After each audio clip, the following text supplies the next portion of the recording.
Bem, pessoal, então a gente passa agora para a segunda parte do experimento, onde nós montamos aqui uma pilha de Daniell. A pilha de Daniell ela é constituída essencialmente por dois eletrodos, duas meias células,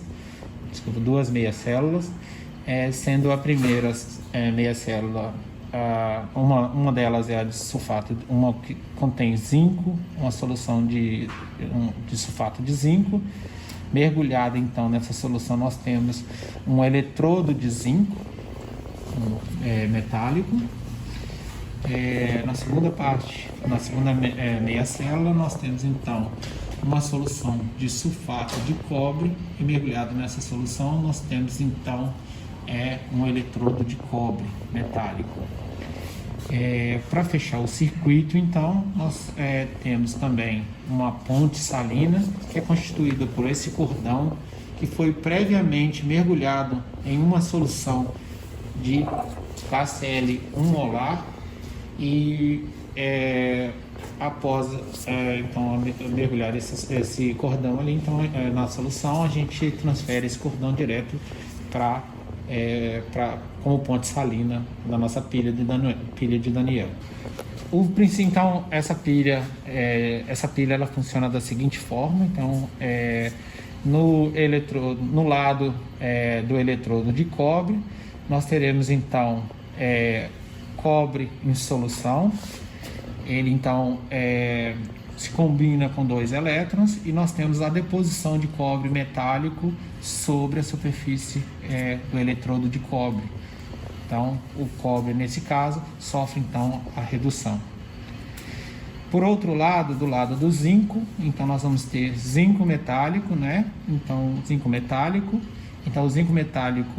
ele é convertido a zinco mais dois elétrons. Então, o zinco desse lado de cá, o que nós vamos observar é a dissolução do zinco metálico na solução de sulfato, na solução do zinco mais 2. Seguindo então aqui, nós temos que o potencial padrão de redução dessas semi-reações, elas podem ser consultadas em tabelas apropriadas de potencial padrão. Para o caso da redução do cobre, o potencial padrão de redução é de 0,34, e para o caso do zinco, o potencial padrão de redução é de menos 0,76 volts. Sendo assim, o potencial padrão da célula ele é o potencial padrão do catodo menos o potencial padrão do anodo. No caso, nosso catodo é o lado relativo ao eletrodo de cobre, e o potencial então é 0,34 menos o potencial padrão da reação que acontece no anodo, que é que acontece do lado do zinco, que é de menos 0,76 volts. Finalmente, o potencial padrão da célula que a gente espera para essa pilha é um potencial padrão de 1,1 volts. Para isso, então, para a gente medir essa diferença, esse potencial, nós temos aqui um multímetro digital, onde a ideia é que a gente possa medir, então, ou a voltagem ou o potencial da célula. Como vocês podem observar, o potencial medido aqui, vamos esperar um pouquinho para estabilizar.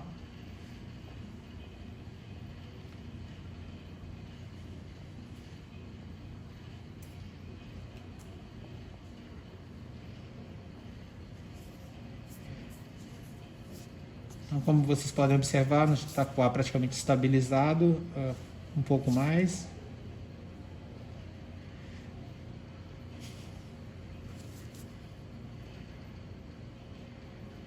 Bem, eu acho que agora praticamente estabilizou, está um pouco mais, aí tem um errozinho estimado aí, mas como vocês podem ver, o potencial medido é de 1,086 volts, que é praticamente muito próximo ao teórico, ao que nós esperamos ao que foi calculado. Uma vez então a pilha de Daniell montada, e nós já estamos naturalmente com o multímetro com a mesma medida de potencial de célula, de 1,087, Nós agora passamos para a parte onde nós vemos o efeito da adição de alguns reagentes, algumas soluções nas soluções de sais que compõem essa pilha. Para isso, então, nós temos como primeiro teste, nós vamos testar então qual o efeito de adicionar então cerca de 20 ml então de uma solução 1,75 de NaOH. Qual é o efeito da adição de uma solução de 20 ml de uma solução de NaH 1,75 sobre a solução de sulfato de cobre. Então nós queremos ver o que acontece com o potencial quando nós adicionamos essa solução. Então aqui nós temos os 20 ml que foram medidos de NaOH, da solução de NaOH, e agora nós vamos lentamente adicionar sulfato, o NaOH, na solução de sulfato de cobre.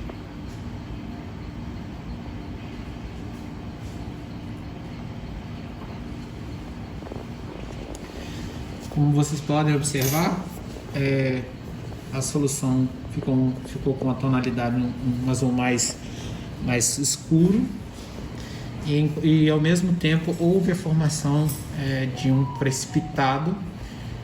Quando nós olhamos então para o valor do potencial medido, então nós vamos só agitar aqui para que vocês possam ver isso de forma mais clara.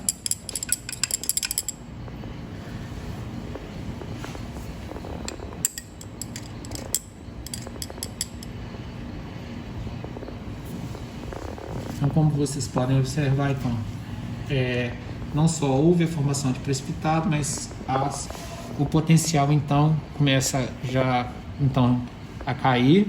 Então ele estava em torno de 1.086, em torno de 1.1 volts, e agora nós já estamos em 0.947 volts, mostrando então que a adição da solução de NaOH faz com que o potencial padrão da célula caia.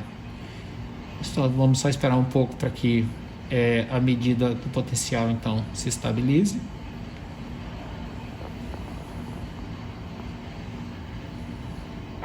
Bem, acho que aqui já está bom, a gente pode anotar então o valor. Então agora nós estamos com um potencial, após a adição, novamente após a adição da solução de NaOH, nós estamos com um potencial de 0.934 volts. Então a ideia é que vocês possam explicar então qual é o efeito que está acontecendo no lado da solução de sulfato de cobre, e como que a formação como que esse efeito se traduz então na diferença de potencial observado.